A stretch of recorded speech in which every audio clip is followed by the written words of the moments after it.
Glória a Deus. Pode se sentar. Que bom estar com vocês aqui nessa noite. Quem estava aqui de tarde? Vocês voltaram, vocês são corajosos. A gente está muito feliz de verdade de estar aqui com vocês. E sabemos que o Senhor tem feito tanta coisa desde a sexta-feira, não é isso? Desde a sexta-feira, e Ele tem mais para fazer. Amém? Você crê? Glória a Deus. Eu queria que você abrisse a sua Bíblia comigo em 1 Samuel, capítulo 17.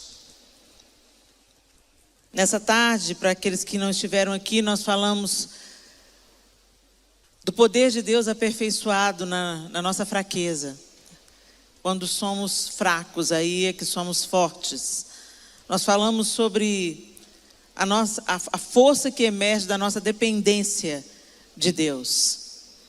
E aqui a gente vê um exemplo, a gente citou esse homem extraordinário chamado um homem segundo o coração de Deus. E também citamos as suas pisadas na bola enormes. E Deus não coloca panos quentes nos problemas de Davi. Mas uma das coisas que fez Davi ser chamado um homem segundo o coração de Deus era justamente a capacidade de reconhecer o seu erro e de se arrepender. E é por isso que a mão do Senhor estava estendida sobre ele. Em 1 Samuel, capítulo 17, a gente vê uma das histórias mais clássicas de Davi. E a gente vai ler o capítulo inteiro, então fique ligado. Eu vou usar a linguagem NVT, a nova versão transformadora. E a partir do verso 1, o texto diz assim: Os filisteus reuniram seu exército para a batalha e acamparam em Éfes-Damim, entre Socó, em Judá, e Azeca. Em resposta, Saul reuniu as tropas israelitas perto do vale de Elá. Assim, os filisteus e os israelitas ficaram frente a frente em colinas opostas, com o vale entre eles. Então Golias, um guerreiro filisteu de Gate, saiu das fileiras do exército filisteu. Ele tinha 2,90 metros de altura. Usava um capacete de bronze e vestia uma couraça de escamas de bronze que pesava 60 quilos. Também usava caneleiras de bronze e carregava no ombro um dardo de bronze. A haste de sua lança era pesada e grossa, como o eixo de um tear. E a ponta de ferro da lança pesava cerca de 7 quilos. Seu escudeiro caminhava à frente dele. Golias parou e gritou para as tropas israelitas: Por que saíram todos para lutar? Eu sou filisteu e vocês são servos de Saul. Escolham um homem para vir aqui lutar comigo. Se ele me matar, seremos seus escravos. Mas se eu o matar, vocês serão nossos escravos. Desafio hoje os exércitos de Israel. Mandem um homem para lutar comigo. Quando Saul e os israelitas ouviram, ficaram aterrorizados e muito abalados. Davi era filho de Jessé, efrateu de Belém, na terra de Judá. Na época do rei Saul, Jessé era idoso e tinha 8 filhos. Os 3 filhos mais velhos de Jessé, Eliabe, Abinadab e Simeia, haviam se alistado no exército de Saul para lutar contra os filisteus. Davi era o mais novo. Seus 3 irmãos mais velhos seguiam o exército de Saul, enquanto Davi ia e voltava para ajudar seu pai a cuidar das ovelhas em Belém. Durante 40 dias, pela manhã e à tarde, o guerreiro filisteu se apresentava diante do exército israelita e o desafiava. Um dia, Jessé disse a Davi: Leve depressa para seus irmãos que estão no acampamento este cesto com grãos tostados e estes 10 pães. Leve também esses 10 queijos para o capitão deles. Veja como estão seus irmãos e traga notícias deles. Os irmãos de Davi estavam com Saul e o exército israelita no vale de Elá, lutando contra os filisteus. Davi deixou as ovelhas com outro pastor e na manhã seguinte partiu bem cedo com os presentes, como Jessé havia ordenado. Chegou ao acampamento quando o exército israelita saía para o campo de batalha com gritos de guerra. Logo, filisteus e israelitas estavam frente a frente, exército contra exército. Davi deixou suas coisas com o responsável pelos suprimentos e correu até a frente de batalha para saudar seus irmãos. Enquanto falava com eles, Golias, o guerreiro filisteu de Gate, saiu das fileiras do exército filisteu. Davi o ouviu gritar seu desafio habitual. Quando os israelitas viram Golias, começaram a fugir apavorados. Vocês viram aquele homem? Perguntavam uns aos outros. Ele sai todos os dias para desafiar Israel. O rei ofereceu uma grande recompensa para quem o matar. Dará uma de suas filhas como esposa e isentará toda a família dele de pagar impostos. Então Davi perguntou aos soldados que estavam por perto: o que receberá o homem que matar este filisteu e acabar com suas provocações contra Israel? Afinal de contas, quem é esse filisteu incircunciso para desafiar os exércitos do Deus vivo? Os soldados repetiram o que tinham dito e confirmaram: sim, essa será a recompensa para quem o matar. Quando Eliabe, irmão mais velho de Davi, o ouviu falando com os soldados, ficou furioso e perguntou: o que você está fazendo aqui? Não devia estar tomando conta daquelas poucas ovelhas? Eu conheço a sua arrogância e suas más intenções. Você quer apenas ver a batalha. O que eu fiz agora? Disse Davi. Só fiz uma pergunta. Então foi até outros soldados, fez a mesma pergunta e recebeu a mesma resposta. Alguém contou ao rei Saul o que Davi havia dito e o rei mandou chamá-lo. Davi disse a Saul: ninguém se preocupe por causa desse filisteu. O seu servo vai lutar contra ele. Saul respondeu: você não conseguirá lutar contra esse filisteu e vencer. É apenas um rapaz. E ele é guerreiro desde a juventude. Davi, porém, insistiu: eu tomo conta das ovelhas de meu pai. E quando um leão ou um urso aparece para levar um cordeiro do rebanho, eu vou atrás dele com meu cajado e tiro o cordeiro de sua boca. Se o animal me ataca, eu o seguro pela mandíbula e dou golpes nele com o cajado até ele morrer. Fiz isso com o leão e o urso e farei o mesmo com esse filisteu incircunciso, pois ele desafiou os exércitos do Deus vivo. E disse ainda: o Senhor que me livrou das garras do leão e do urso também me livrará desse filisteu. Por fim, Saul consentiu. Está bem, então vá. Disse: e que o Senhor esteja com você. Então Saul deu a Davi sua própria armadura, incluindo uma couraça e um capacete de bronze. Davi prendeu a espada sobre a armadura e tentou dar alguns passos, pois nunca tinha usado essas coisas. Eu não consigo andar com isso, pois não estou acostumado, disse a Saul, e tirou a armadura. Pegou 5 pedras lisas de um riacho e as colocou em uma bolsa de pastor, em sua bolsa de pastor. Armado apenas com seu cajado e sua funda, foi enfrentar o filisteu. Golias, com seu escudeiro à frente, caminhava em direção a Davi, rindo com desprezo do belo jovem ruivo.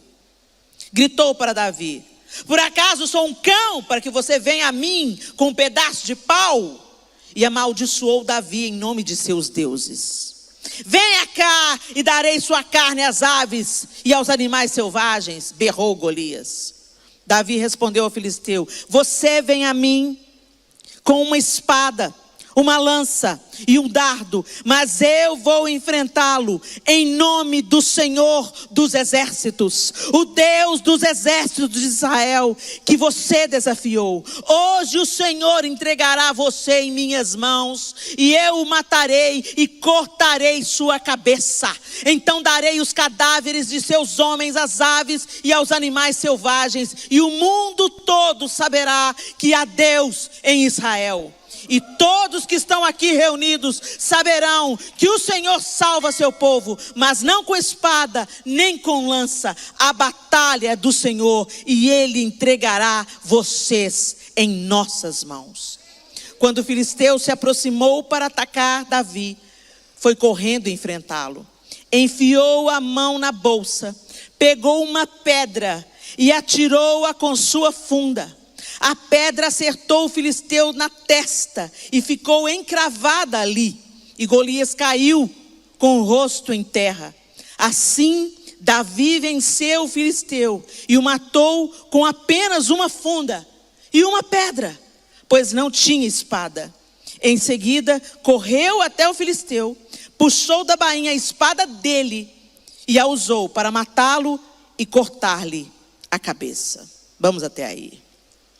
Essa história é poderosa e ela está mais próxima da nossa vida do que a gente possa imaginar. Gente, o Senhor não permite que essas histórias, as tristes, as triunfantes, cheguem a nós apenas para encher as páginas da Bíblia. A Sagrada Escritura é inspirada pelo Espírito. A Bíblia foi escrita em cerca de 1500 anos por 40 autores diferentes. E elas têm uma mesma narrativa que aponta para a redenção do povo de Deus, que aponta para o Messias de Deus. Desde o Gênesis, já há uma narrativa apontando para a cruz. E é lindo quando a gente vê a Bíblia por completo. Tem uma conversa fiada aí, dizendo que o Antigo Testamento já passou, que o Antigo Testamento não vale para hoje. Quem fala isso está falando do que não sabe. A palavra de Deus é única, é viva, é eficaz e todo o seu conteúdo é poderoso para nos libertar e para apontar para o Evangelho de Jesus Cristo, que nos salva e nos redime, nos levanta com um propósito até que Ele venha e todas as coisas sejam consertadas. E aqui a gente vê o exemplo de Davi, esse jovenzinho cheio de ousadia. E a gente vê essa história magnífica. E Davi estava falando certo, que todo mundo irá saber. Gente que não tem noção do Evangelho de Jesus Cristo já ouviu essa história de Davi. Gente que não sabe, de vez em quando tem umas confusão, eles colocam Sansão, Davi, tudo na mesma sacola, né? É uma confusão, mas enfim, essa história é propagada de um improvável menino matando, vencendo um gigante arrogante que afrontava o exército de Israel. O exército inteiro não teve coragem de ir contra ele, mas Davi foi ali com a pretensão de levar notícias para o seu pai, que seus irmãos estavam vivos, que seus irmãos estavam bem, deixar ali suprimentos. Mas o Senhor tinha outros planos para Davi. Agora é tão interessante que a gente está falando desse tema mais forte do que nunca, né? E a gente vê Davi aqui mais forte do que nunca. Mas a força de Davi, a coragem de Davi e a vitória de Davi não começa apenas quando a pedra se encrava na testa de Golias e ele corta a cabeça de Golias. A gente vê Davi lutando outras batalhas. E elas são tão semelhantes às batalhas que você luta hoje. A gente vê Davi lutando uma batalha na família. Uma oposição se levantou na família de Davi. Quem estava aqui de tarde, a gente relembrou a unção de Davi. Saul tinha sido reprovado por Deus. Deus então envia o profeta Samuel à casa de Jessé, porque falou: da casa de Jessé eu vou levantar um novo rei sobre Israel. E aí a gente falou aqui de tarde, eu vou repetir hoje, quando Eliabe, o mais velho, o primogênito de Jessé, entra, Samuel, o profeta de Deus, olha para ele e fala: eis aí o ungido do Senhor. E por que Samuel falou isso? Provavelmente porque o padrão que Samuel tinha de um rei era o padrão de Saul. Saul se destacava do povo de Israel dos ombros para cima. Ele era mais alto do que todo mundo, tinha porte de guerreiro, tinha jeito de rei. E certamente Eliabe não deveria ser muito diferente. Eliabe, o primogênito de Jessé, devia ser forjado também para a guerra. Eu imagino Eliabe alto, tanto quanto Saul, com uma figura imponente. Você conhece uma pessoa assim, que quando ela entra, só dela entrar, ela já impõe um respeito assim? Pois é, talvez Eliabe fosse esse cara. E Jessé se deixou enganar, e Samuel se deixou enganar pela estampa de Eliabe. E aí a gente viu que o Senhor fala com Samuel: não, Samuel, não se impressione com a aparência, não. Então certamente isso confirma, a palavra do Senhor confirma de que a aparência de Eliabe era de um vitorioso, era de um guerreiro, era de um rei. Não se impressione com a aparência, porque eu olho o coração, e eu rejeitei o coração de Eliabe. Então veio Abinadab, o segundo, e Samar, ou Simeia, o terceiro, e os outros 7 irmãos de Davi passaram diante dos olhos de Samuel, e não era nenhum deles. E Samuel falou: não tem mais nenhum? Ah, tem um, o esquecido. Davi não foi nem lembrado por seu pai, além dele ser o caçula, estava lá, cuidando das ovelhas. Tem aquele menino que está cuidando das ovelhas. Agora vocês imaginam comigo o desfecho. Eu fico imaginando, gente, desculpa, mas assim, eu ilustro a história. Eu crio o filme da história na minha cabeça. Eu imagino os cheiros, as texturas, a cor das roupas.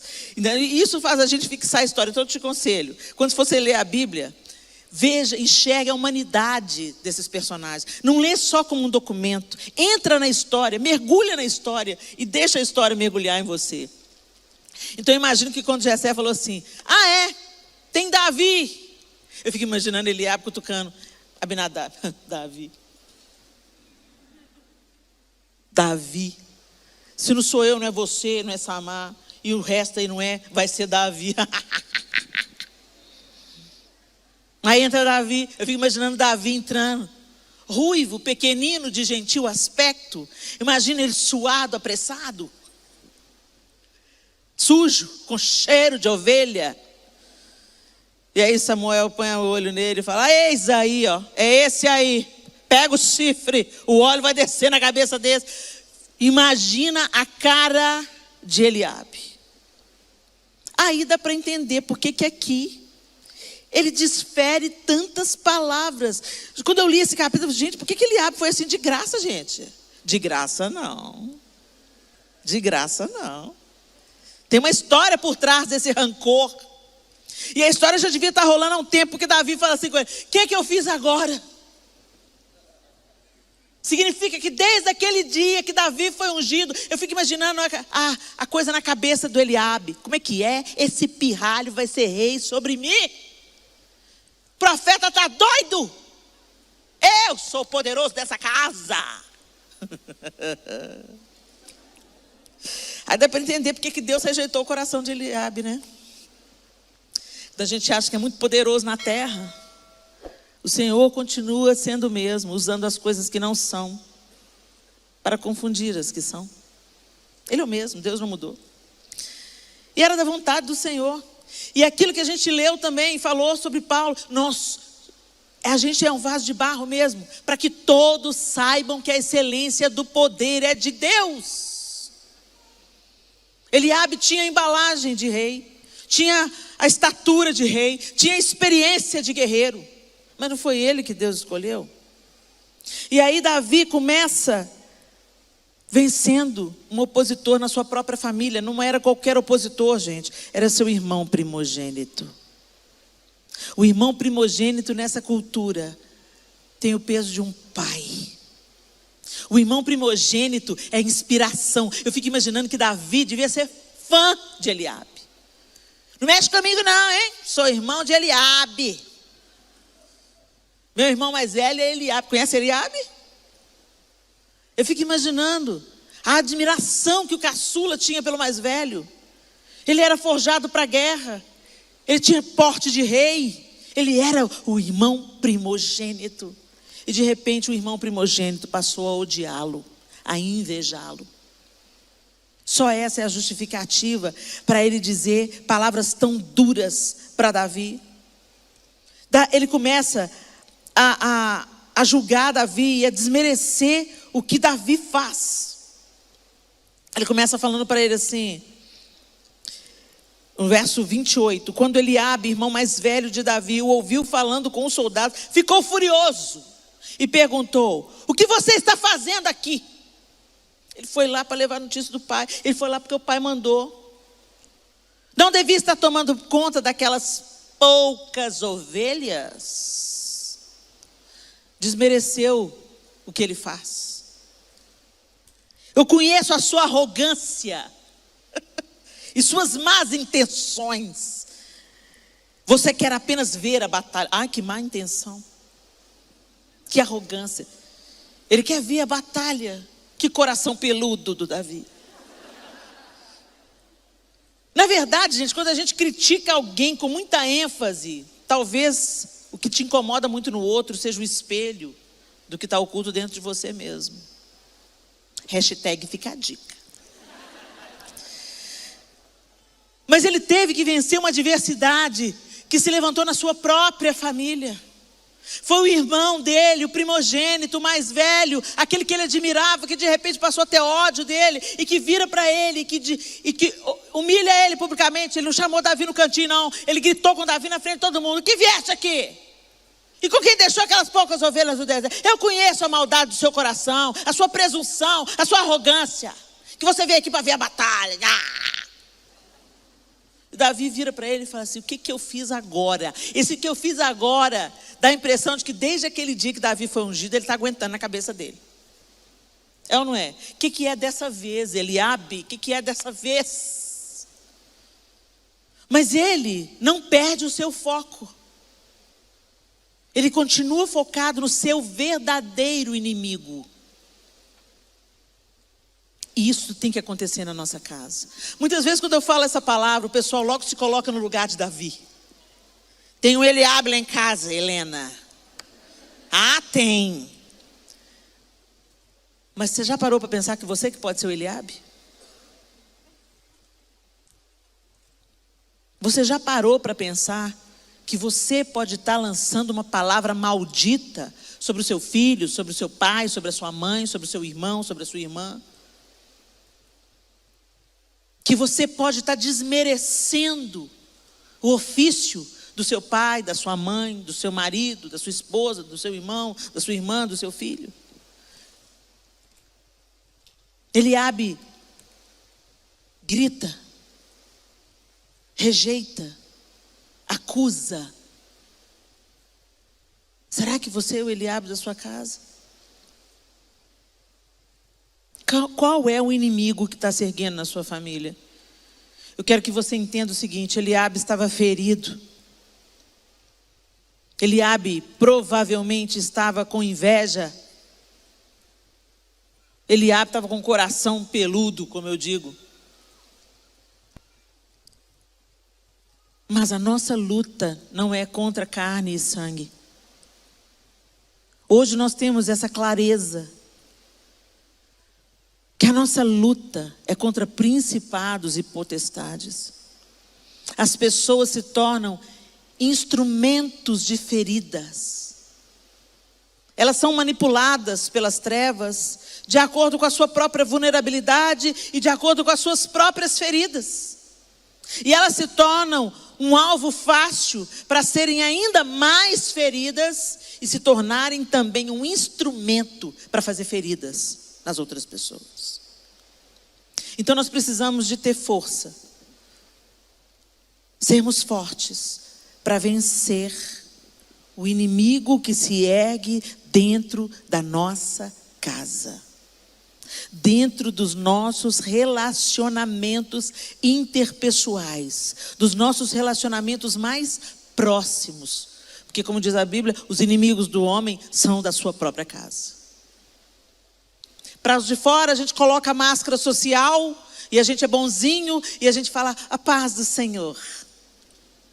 Você está atravessado com ele, finge demência, mas você está com raiva e leva a raiva para casa para ficar socialmente aceito. Você evita a pessoa, mas como você vai evitar quem mora perto de você? Quem mora dentro da mesma casa? Quem é parente de sangue? Uma hora você vai ter que ir na festa de Natal. E aí fica aquele desconforto e o diabo vai ganhando espaço. Davi não começou vencendo Golias. Davi começou vencendo a sua batalha familiar. E é aí que a gente precisa começar a ser forte. Ah, nós estamos fortes como nunca. E os seus relacionamentos estão fortes como nunca. O seu amor, o perdão, a compaixão, ela está tendo espaço dentro de casa. Gente, se a gente é uma bênção dentro de casa, a gente vai ser uma bênção em qualquer lugar. Agora, se a gente é o cão chupando manga dentro de casa, não acredite você que você vai ser uma bênção fora de casa, não. Fora de casa vai ser uma farsa. Uma mentira. E eu não estou falando, gente, que ser uma bênção dentro de casa é aleluia, venham para o jantar. Não. Vamos falar em salmos, hinos e cânticos espirituais. Não, gente. Uma família saudável não é a família de margarina, não. Lá, lá, lá, lá, lá. Sabe, propaganda da Branca de Neve. Não, gente. Uma família de verdade, ela é desafiadora. Porque são várias pessoas com personalidades diferentes. Eu tenho 4 filhos. Os 4 foram educados do mesmo jeito. Os 4 são o mesmo filho, do mesmo pai, da mesma mãe. Estudaram na mesma escola, frequentaram a mesma igreja, tiveram praticamente as mesmas oportunidades. Mas cada um é de um jeito. Vamos pegar um exemplo? Caim e Abel. O que deu? Filho de Adão, filho da Eva, cresceram ali no mesmo ambiente. Deu morte. Então, eu quero que você saiba o seguinte: a família sempre é o alvo do adversário. Por isso que família feliz não brota, não. Família feliz é uma construção. É abrir mão, é perdoar e pedir perdão, é acolher o outro. É acolher, mesmo quando o outro não tem capacidade de corresponder ou não tem maturidade para isso. Então a gente precisa de pedir a graça de Deus, depender do Senhor. Mais uma vez eu volto com essa palavra. Depender do Senhor para os nossos relacionamentos interpessoais. Senhor, eu estou com uma vontade de dar uma voadora na cara dela. Mas vem aqui, Jesus, põe as 2 mãos em mim, Senhor. Me melhora como gente, Jesus. Resolva os problemas. Vença o inimigo. Coloca o foco no seu inimigo verdadeiro, que é Satanás. É ele que veio para matar, roubar, destruir. Ele quer plantar dentro da sua casa, ele quer destruir a sua casa. Ele é um mentiroso, ele é o pai da mentira. Ele veio para enganar. Não seja ingênuo. Quando começa aquela discussão política, gente, vamos parar de discutir política dentro de casa? Um não vai mudar a cabeça do outro, concorda? Lá em casa fica metade de direita, metade de esquerda. Vamos calar a boca. Vamos calar a boca, porque Jesus é o centro radical de todas as coisas. Vamos nos ater ao que nos une. Ninguém vai mudar a ideia do outro.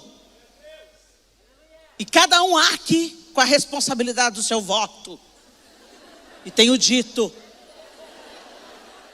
Mas vamos parar com essa palhaçada de brigar.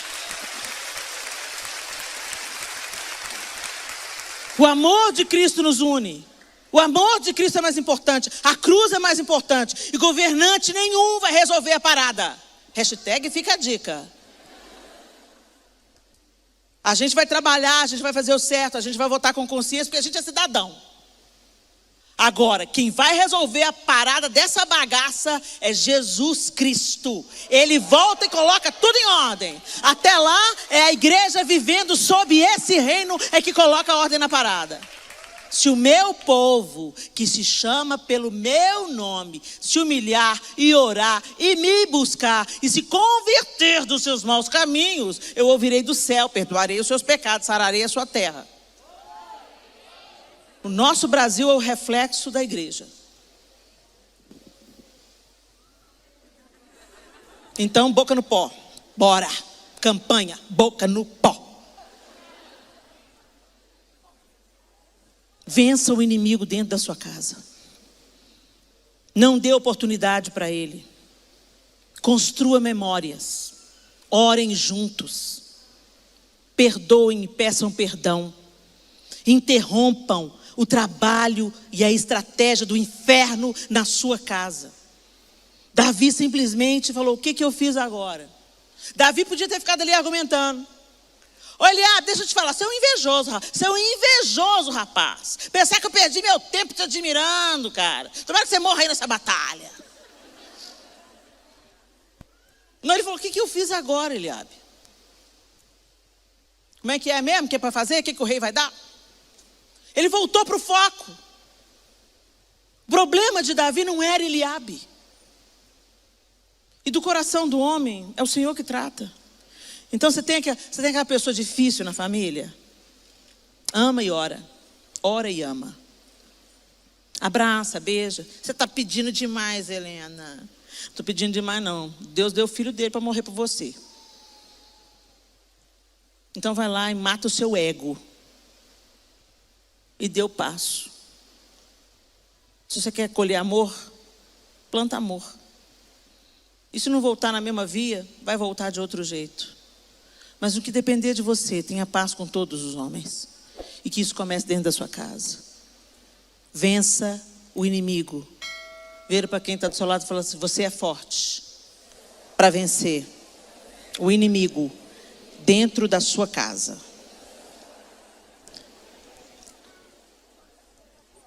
Força baseada na dependência de Deus. Olha que interessante. Depois que Davi enfrenta Eliabe, ele enfrenta a descrença de Saul. Saul olha para ele e fala assim: mas você não pode lutar. Você é um menino ainda, e ele é um guerreiro experiente. Isso para não dizer, você é um pirralho pequeno, desarmado. Olha para o cara, eu descrevi aqui, gente, a altura de Golias, como é que ele estava armado, e ainda tinha um escudeiro na frente dele. Ou seja, para chegar em Golias, Davi ia ter que pegar o escudeiro. Aí, o que acontece?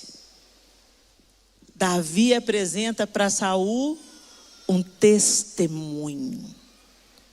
Um testemunho de relacionamento e dependência de Deus. O que ele fala? Sabe o que é, rei? Deixa eu te falar. Tomo conta das ovelhas de meu pai. E quando um leão ou um urso aparece para levar um cordeiro do rebanho, eu vou atrás dele com meu cajado e tiro o cordeiro de sua boca. Se o animal me ataca, eu o seguro pela mandíbula e dou golpes nele com o cajado até ele morrer. Quando você pensa aí, você fala assim: ei, Davi, hein? Truco. Como é que você mata um urso e um leão com as suas mãozinhas e o seu cajadinho, meu filho? Só que ele completa.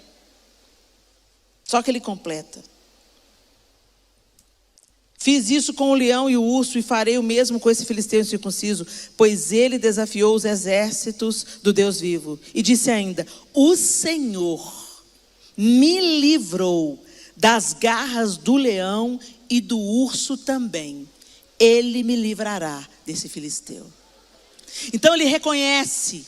Ele fala que não foi na força do meu braço. Eu peguei o leão pela barba, eu peguei o urso pela mandíbula, mas eu estava cheio do Espírito de Deus. Foi Deus quem me entregou aqueles animais para eu proteger os meus animais. Então Davi tinha tido uma experiência com Deus. Gente, é muito legal a gente escutar as experiências uns dos outros. É edificante. Alimenta a nossa fé, é ou não é? Alguém vem aqui e dá um testemunho maravilhoso de superação, de cura, de milagre, de maravilha. É lindo, mas lindo mesmo é viver a experiência. E tem crente que está vivendo do relacionamento do outro com Deus. Helena, seja crente por mim, Helena. Seja crente por mim, vem e me conta tudo como é que é. Prega para mim, eu vou feliz para casa.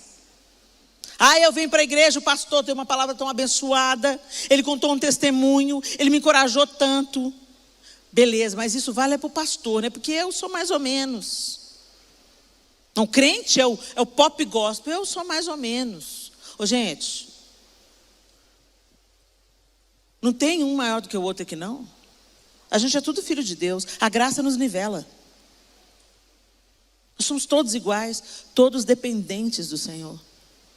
O Senhor vai levantar uns para cuidar do rebanho, outros para ensinar, e nós vamos servindo uns aos outros conforme os dons que Deus distribuiu no meio do seu povo. Mas cada um de nós é fundamental, faz parte do grande mecanismo. Tem gente que faz o que eu não faço, aí me irrita muito esse negócio de tirar foto comigo. Helena, vem tirar foto comigo. Por quê? Porque isso é uma bênção na minha vida. O cara da câmera também. A galera que faz a faxina no banheiro também. Vocês não vão tirar foto com eles. Não vem com esse papo para boi dormir, que é porque isso é uma bênção na minha vida, não. Tem um tanto de gente. O pastor te aguenta aí toda semana. Tem que preparar uma comida fresca toda semana, uma palavra nova toda semana. Faz gabinete, faz velório, faz casamento, apresenta o menino. E você nunca tirou uma foto com ele. É porque você me abençoou? Não, não é porque você quer ganhar curtida no Facebook. Ou então para falar com a outra assim: minha amiga te ama, Helena vai morrer de inveja. A gente tem que parar com essa iconização de pessoas. A gente é tudo igual, tudo comedor de feijão com arroz. Você tem as suas lutas? Também tem as minhas. Você tem orações não respondidas? Também tem as minhas. Deus está te chegando no canto? Deus também está me chegando no canto. Então bora melhorar, bora crescer, bora parar com essa meninice de colocar pessoas no lugar que só Deus pode ocupar na nossa vida. Ele é que é o sobrenatural, Ele é que faz acontecer, Ele é o todo-poderoso, Ele é que nunca erra, Ele não decepciona, Ele é Deus. E os nossos afetos têm que estar totalmente voltados para Ele. Quando Ele ocupa o centro da nossa vida, todos os outros relacionamentos e afetos chegam nos seus devidos lugares. Esses afetos que começam com uma admiração do pop, daqui a pouco vira ódio. Quando você vê esses haters, tudo um dia já é amor. Começa amando. Ai, se você chega perto, eu tremo. Eu já vi isso acontecendo muito, gente. Porque eu tenho muito amigo pop gospel. Aí eu vejo as pessoas chegando perto. Ai, fulana.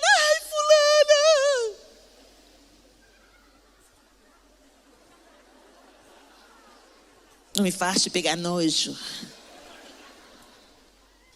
Aí depois a fulana está com a dor nas costas, está com o ovo atravessado, está num dia mal, não quer tirar a foto.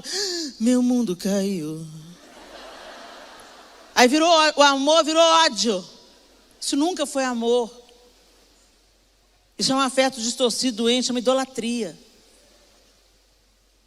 Então a gente tem que repensar onde a gente está colocando as coisas e as pessoas na nossa vida.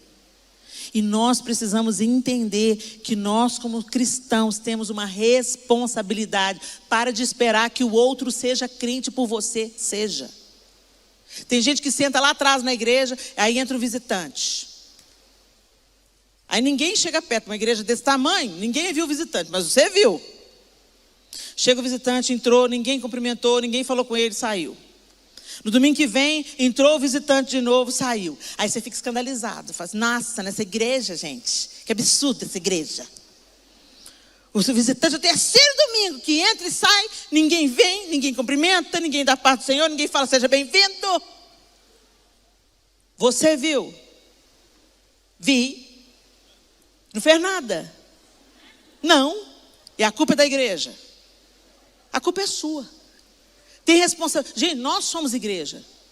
A igreja é um organismo vivo. Não são essas paredes. A igreja não é apenas a sua liderança.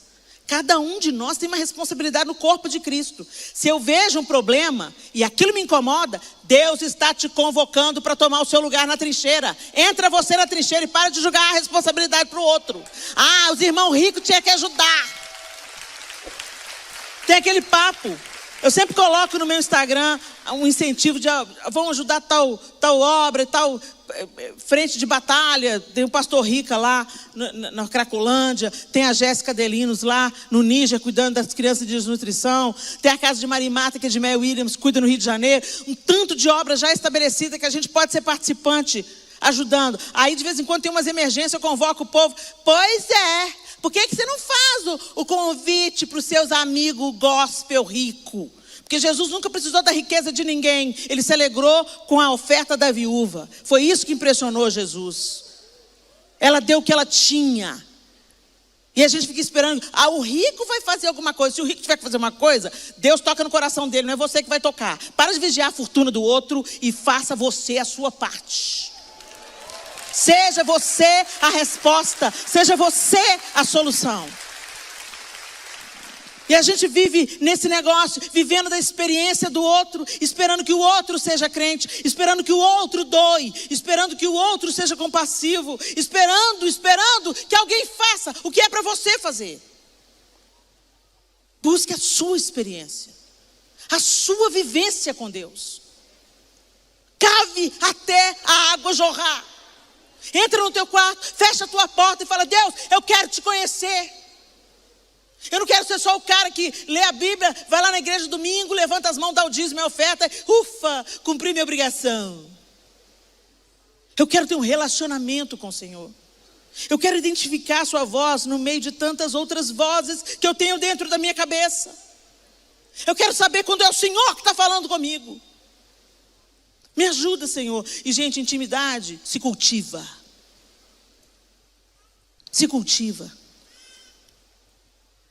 Tem 31 anos que eu sou casada com o João. Esse ano faz 32. A gente fala frases inteiras juntos. Os nossos filhos ficam rindo e falando assim: meu Deus, a gente nunca vai conseguir isso. Vocês ensaiaram. A gente suspira junto. Esses dias a gente estava andando no aeroporto juntos e o que foi que a gente falou, meu bem? Você não lembra? A gente falou uma coisa muito improvável. Tipo assim: que legal. Uma coisa assim, uma coisa muito improvável. No tipo, não estava tendo uma conversa. Os dois suspiram junto e falam uma coisa junto. Nós olhamos um para o outro e desatamos a rir. Mas não brotou. Não foi um... Da mão? A gente pegou na mão um do outro e a gente falou: pegar na sua mão é tão bom. Foi isso, não foi? A gente falou essa frase, Ju. Pegar na sua mão é tão bom.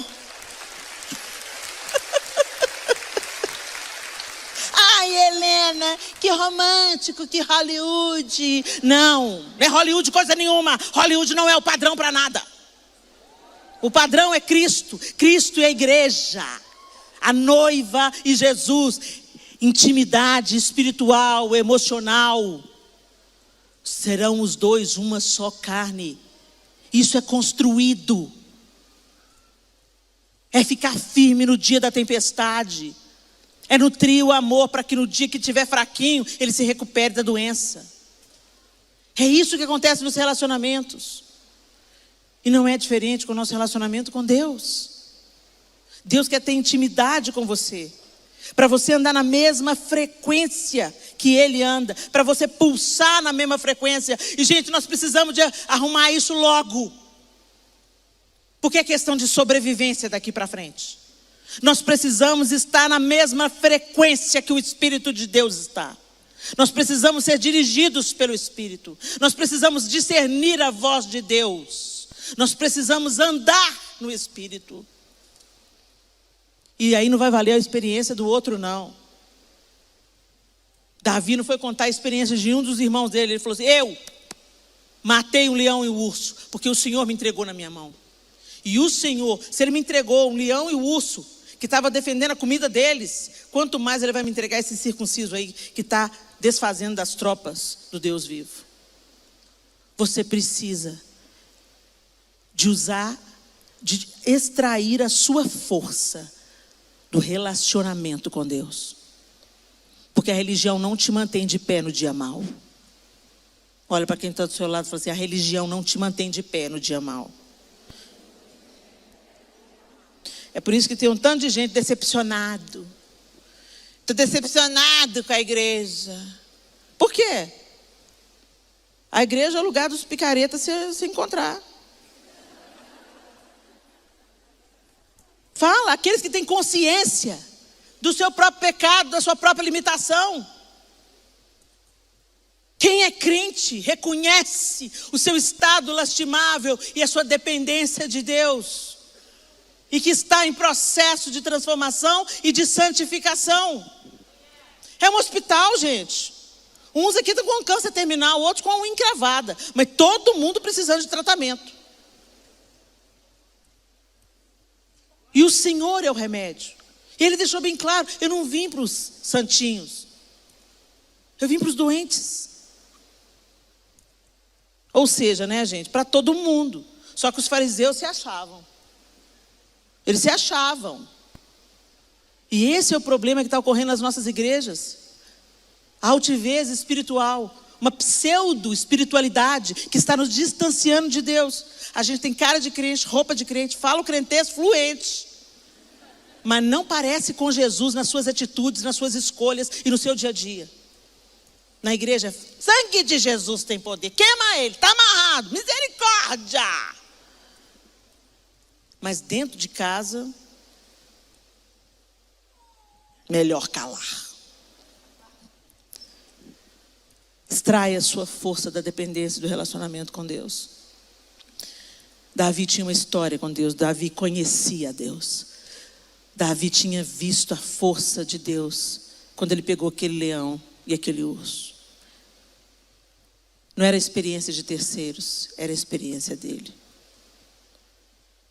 E finalmente, a força para não desejar o que pertence ao outro. Gente,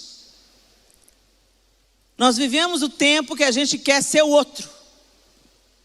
Quer ter o dinheiro do outro, o carro do outro, a fama do outro, o número de seguidores do outro, o pai do outro, o namorado da outra, e assim vai. A gente está feliz com a nossa vida até entrar no Instagram. Qual que é a cidade mais perto aqui de Curitiba? Que o pessoal vai de férias? Taquara? É Taquara, gente?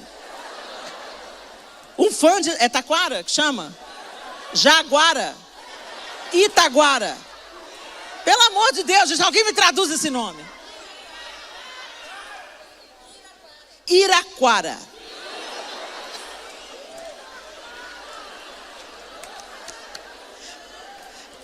Tá vendo qual que é o poder de muitas vozes? Entendeu? Porque você tem que ouvir uma só, identificar de Deus, tá vendo? Muitas vozes, você mistura tudo. Alguém se erga e sozinho fale. Piraquara. Viu aí? Escuta a voz de Deus, gente. Escuta a voz de Deus. Piraquara. O que? Errei ainda? A outra tá lá para mim assim. Oh, pois é, você tá lá feliz na sua vida, passando férias em Piraquara.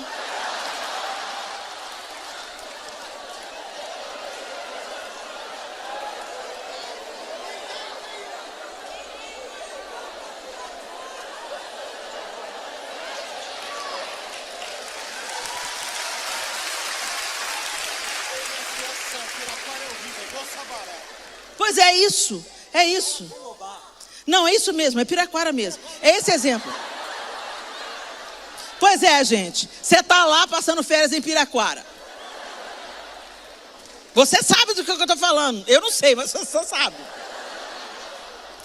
E aí, você abre o Instagram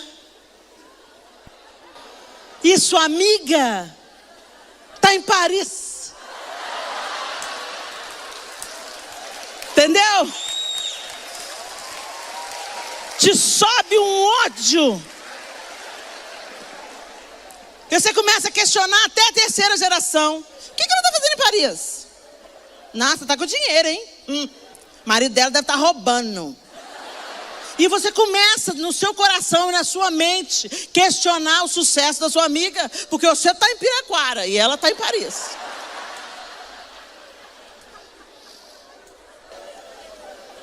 Mas é Piraquara que tem. Dá um glória a Deus por Piraquara.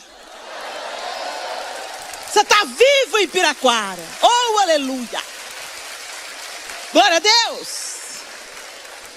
Pois é, gente, eu conheço um casal que ele levou ela para Paris para terminar o casamento. Entendeu? Andou, passeou, tirou foto.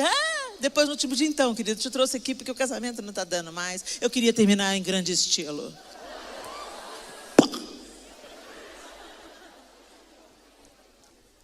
A gente começa a se comparar com os outros. Ah, mas como é que eu vou pregar, gente? Eu vou pregar. Como que eu vou pregar? Vocês já viram o Hernandes Dias Lopes pregando? Já viu? Helena Raquel parece que comeu a Bíblia. Ela tira umas histórias que eu falei, meu Deus, de onde? Edmeia Williams. Ela tira pregação de genealogia. E eu olho aqui e falo assim, o que eu estou fazendo pregando, Jesus? Com os meus coração peludo. Deus tem senso de humor. E vai te usar aí do jeito que você é mesmo. Não é a sua grandeza. Não é o vaso de barro. É o que ele coloca dentro. Então para de se comparar. Saul, o que Saul pensou? Vou dar minha armadura para Davi. Põe aí a armadura.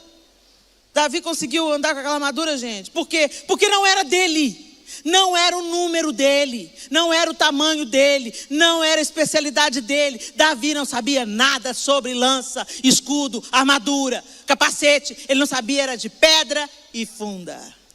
E cajado. E cá entre nós, se ele estivesse adaptado na armadura de Saul, ele teria que primeiro derrubar quem? O escudeiro. E depois ele ia ter que reunir o resto da energia para lutar com Saul. Com Golias. Aí você imagina Golias gritando lá os intempéries dele. E Davi já pensando, essa aqui, analisando o tamanho da pedra. Essa aqui é melhor. Sei. Pois é, você vem contra mim com lança, com espada e com fogo. Eu vou contra você em nome do Senhor dos exércitos. Aí o escudeiro.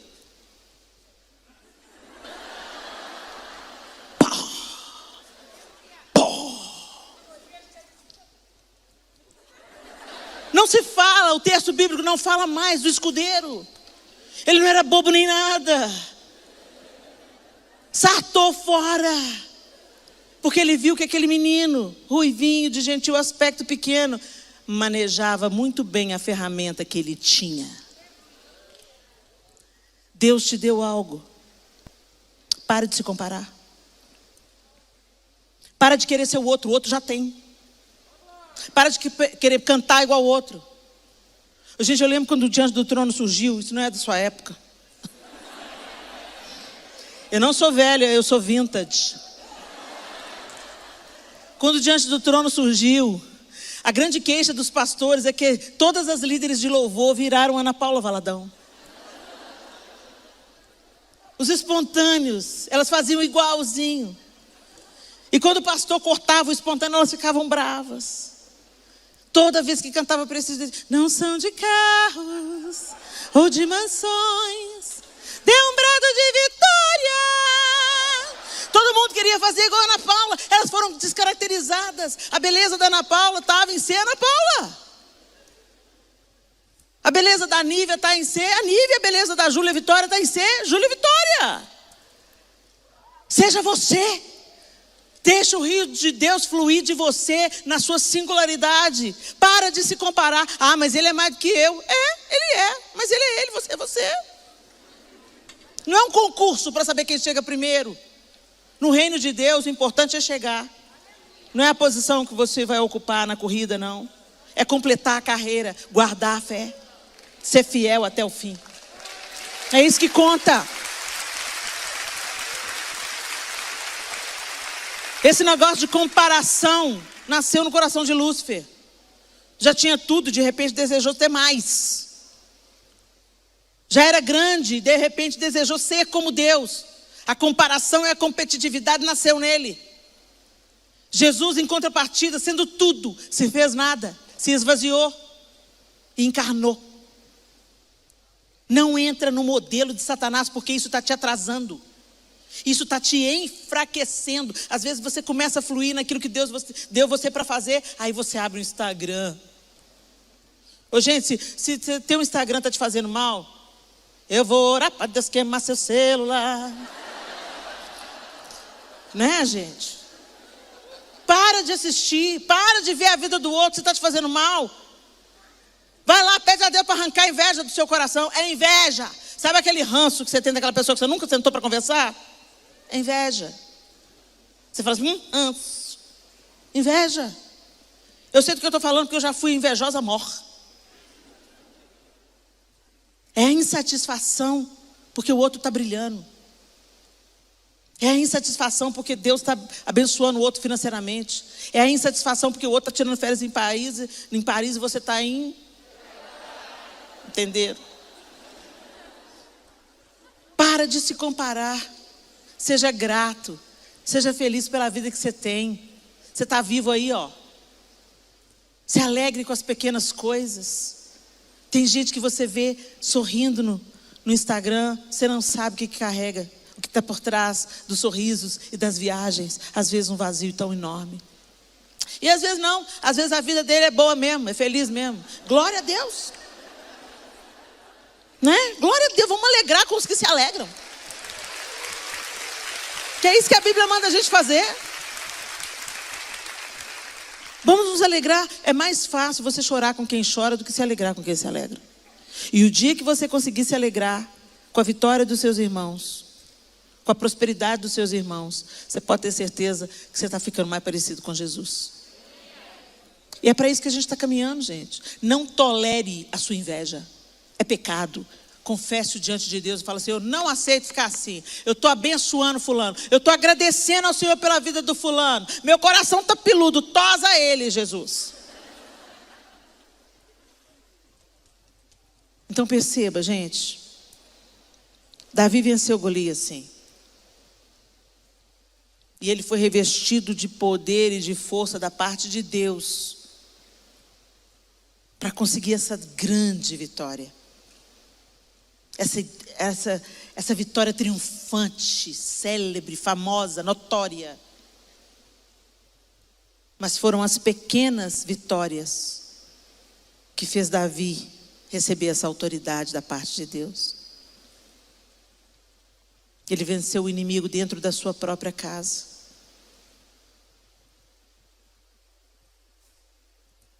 Ele venceu buscando uma experiência com o Senhor pessoal. E ele venceu rejeitando aquilo que era do outro e valorizando aquilo que ele sabia fazer. E deixando Deus usar oportunamente aquilo que ele já tinha habilidade para destruir o inimigo. Não menospreze o que Deus colocou nas suas mãos. A sua força reside em fluir naquilo que Deus te entregou. Tem gente que fala assim, eu não importo o que as pessoas falam. Se eu fosse você, eu não importava. Porque é importante você ouvir o que você faz que alcança as pessoas. Às vezes você quer cantar, mas ninguém quer ouvir, gente. E não é algo contra a sua pessoa. Não é pessoal. É musical.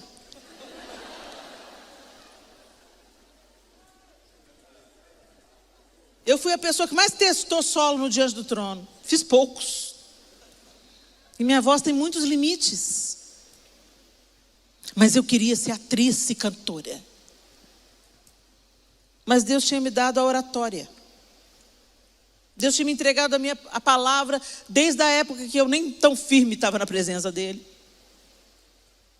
Fui fazer meu teste vocacional na adolescência, no final do ensino médio.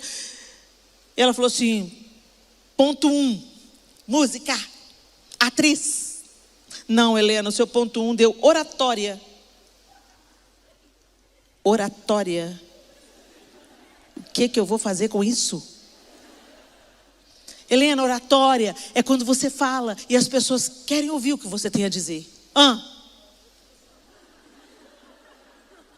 Eu quero ser atriz. A oratória pode te ajudar nisso, Helena. O que mais que ela pode ajudar? Você pode ser advogada. Advogada, pelo amor de Deus. Estava recalcitrando com os aguilhões, né? Olha o que eu estou fazendo hoje. E eu nunca me senti tão realizada. de fazer o que eu faço hoje. Eu sou a melhor oradora ou a melhor preletora? Não. Mas eu estou funcionando naquilo que Deus me confiou para fazer. É sobre Ele. E é nesse lugar que reside a nossa alegria.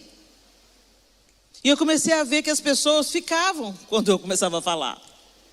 Na maioria das vezes elas não dormem. De vez em quando aparece um para dormir ou para levantar e sair indignado.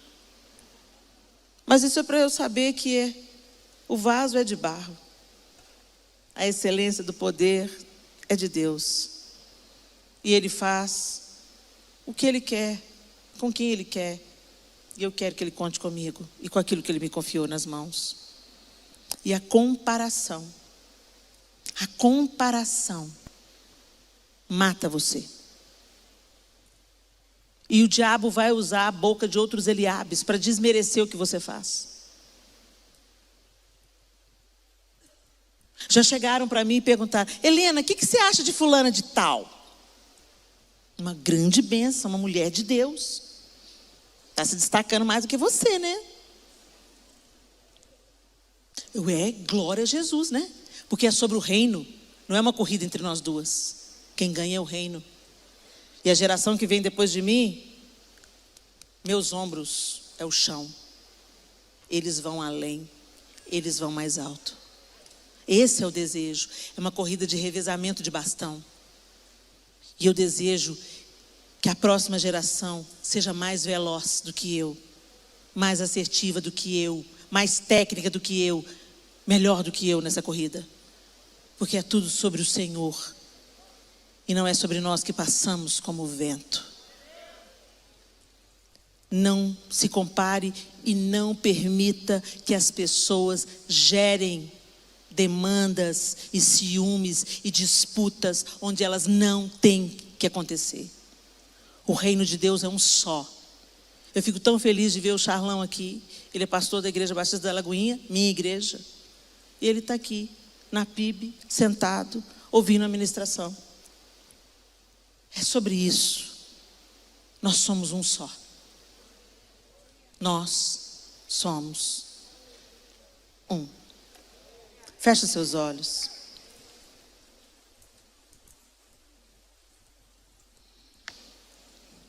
Talvez como Davi você esteja na primeira fase da batalha, enfrentando os seus problemas dentro de casa.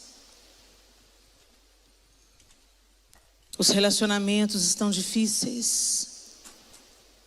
O casamento está desafiador. Um filho que tomou um caminho tão ao contrário do que você ensinou.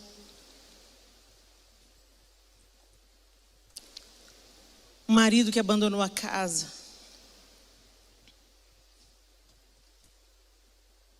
Tantas dificuldades se apresentam dentro do ambiente familiar.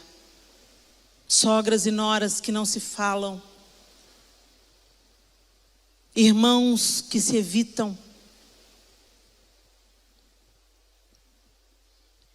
Esse não é o propósito de Deus.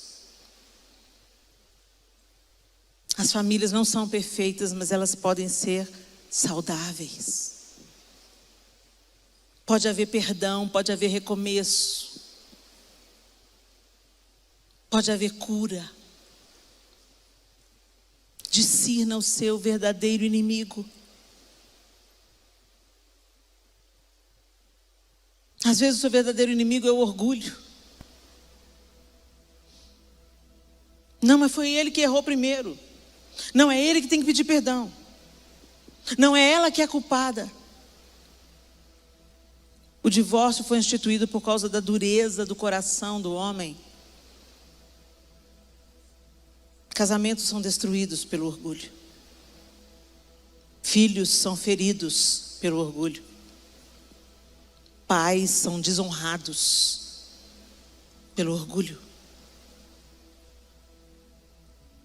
Honra o teu pai e a tua mãe.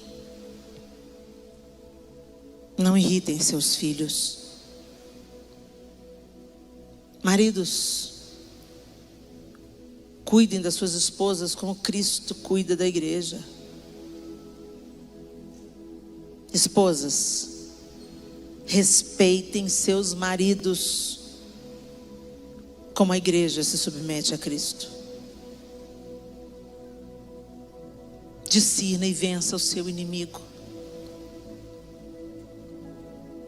O orgulho, o ressentimento, a disputa por poder,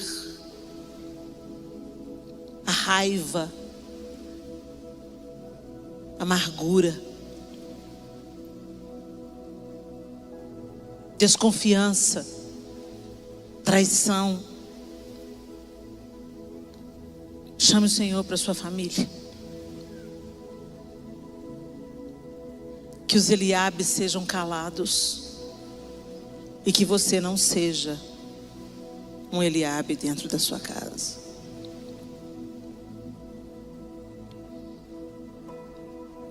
Talvez você esteja na segunda fase,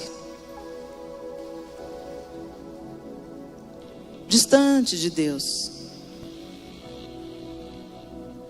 vivendo das experiências do outro, vivendo da fé do outro, vivendo do fogo do outro. Seu relacionamento com Deus só acontece aqui na igreja, no coletivo. O relacionamento mesmo acontece na intimidade.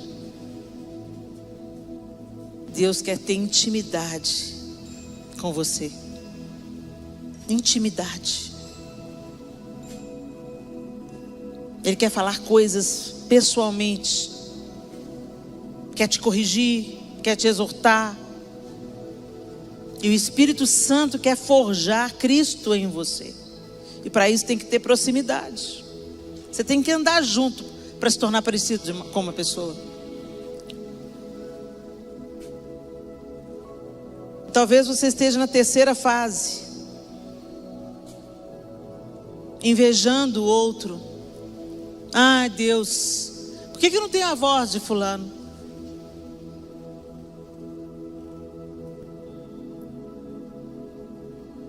Por que eu não falo como ciclano? Por que eu não sei ensinar como aquele mestre? Por que eu sou tímido? Pare de olhar para aquilo que você não tem e olhe para aquilo que você já tem. Não despreze as sementes que Deus te confiou.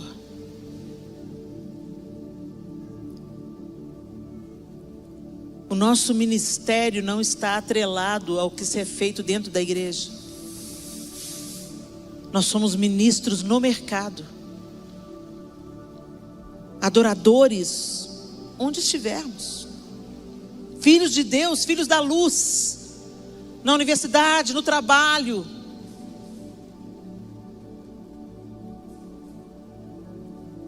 Nós precisamos entender que o nosso papel de fazer discípulos se dá na seara. Aqui dentro da igreja, a gente se cuida, se reabastece, se fortalece mutuamente para florescer e frutificar por onde a gente passar.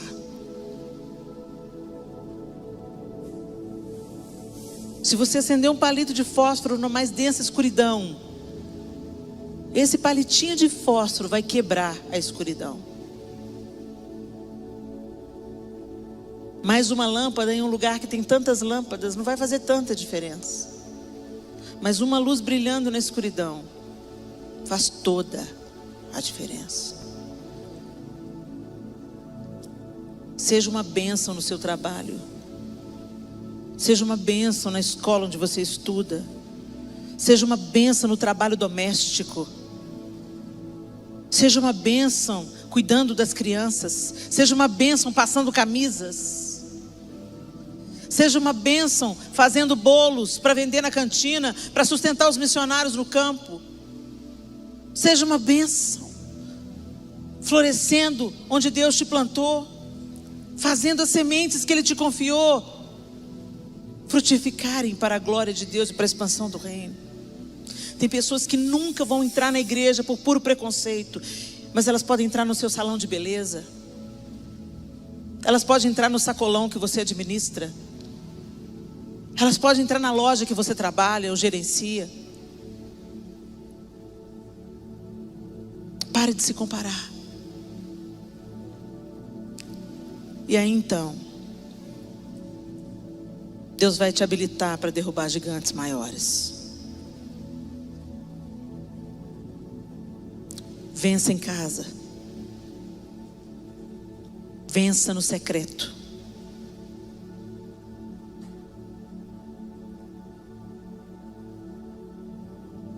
E vença com aquilo que Deus te deu, sem cobiçar o que Ele deu para o outro, sem se comparar, nem como superior, nem como inferior.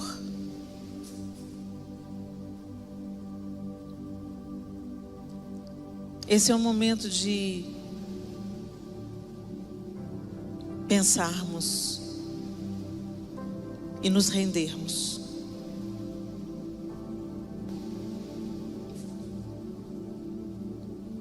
Talvez você descobriu que você está sendo vencido na arena familiar. Ou que você está sendo vencido no seu relacionamento com Deus. Você não tem um relacionamento com Deus. Você está na superfície da religião. Ou talvez você tenha sido destruído pela comparação. Você olha para o que você tem e fala: eu não sou nada, eu não tenho nada, eu não posso nada. Se eu tivesse o que o fulano tem, se eu tivesse o dom do ciclano. Eu não sei em que parte da batalha que você está, mas eu queria te chamar ao altar. Eu acredito nos marcos da nossa vida, onde a gente deixa os nossos fardos aos pés do Senhor e publicamente a gente diz: eu quero mudança, eu quero começar de novo. Eu não sei qual a área que você está enfrentando dificuldade. Talvez você esteja em uma área, talvez você esteja em todas as áreas, mas não cabe a mim saber. Quem tem que saber é quem resolve, o Senhor. E eu queria te dar uma oportunidade de vir ao altar e dizer ao Senhor: Senhor, me perdoa, que eu tenho me deixado distrair. Eu perdi o foco. Eu deixei as palavras de Eliabe me paralisarem. Eu desmereço o que eu tenho nas mãos.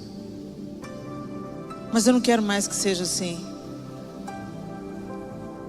Eu quero vencer gigantes. E para isso eu preciso de começar nas minhas pequenas batalhas. Se você deseja fazer desse momento um marco, um recomeço, sai do seu lugar e vem. Vocês que estão aqui à frente, abra o seu coração, fale com o Senhor com as suas palavras. O Senhor não se impressiona com palavras enfeitadas, rebuscadas. Senhor, entra na minha realidade familiar, cura a minha família. Converte o coração dos pais aos filhos, dos filhos aos pais, Senhor. Sara os casamentos, Senhor. Nós como igreja colocamos diante do Senhor cada uma dessas pessoas que se colocaram no altar. O altar é o lugar do sacrifício. O altar é o lugar da entrega, da rendição. Por isso nós te pedimos, Senhor, contempla cada um que está aqui diante do Senhor, colocando diante do Senhor as causas de cada um. O Senhor conhece a família de cada um. O Senhor conhece a maneira como cada um se enxerga. Tantos às vezes são levados, esmagados pela comparação com os outros. Estão vivendo aquém daquilo que poderiam viver, porque estão sucumbindo à inveja, à competição, aos ciúmes. E tantos aqui, Senhor, também vivem a realidade da religião, mas não do relacionamento. O Senhor sabe o que cada um dos seus filhos veio entregar no seu altar, e o que cada um deles deseja levar para essa nova vida que começa agora, uma nova etapa, um novo jeito. E eu te peço, Senhor, contempla essas orações, colhe essas lágrimas e essas orações sinceras que são levantadas no seu altar diante do Senhor. Eu te peço, Senhor, escuta cada uma delas, inclina os teus ouvidos. E ó Deus poderoso, marca cada uma dessas pessoas com recomeço. Que haja fluidez. E que essa força, Senhor, essa força, esse vigor venha para as famílias. Que esse vigor venha para o nosso relacionamento pessoal com o Senhor. Que esse vigor venha no cumprimento dos propósitos que o Senhor tem para cada um. Abre os olhos de cada um para os seus potenciais, para as suas sementes. E que a partir de hoje, Deus, nós vivamos para cumprir o teu propósito, para que os gigantes que se erguem neste século sejam derrubados. Para aqueles gigantes que estão ceifando as nossas crianças sejam derrubados. Para que o gigante da polarização, da enfermidade, do ódio sejam vencidos por uma igreja madura, comprometida com o Senhor. Nós oramos em concordância como igreja nessa noite, em nome de Jesus Cristo, em nome de Jesus. Amém e amém. Aleluia. Bendizemos o teu nome, Senhor.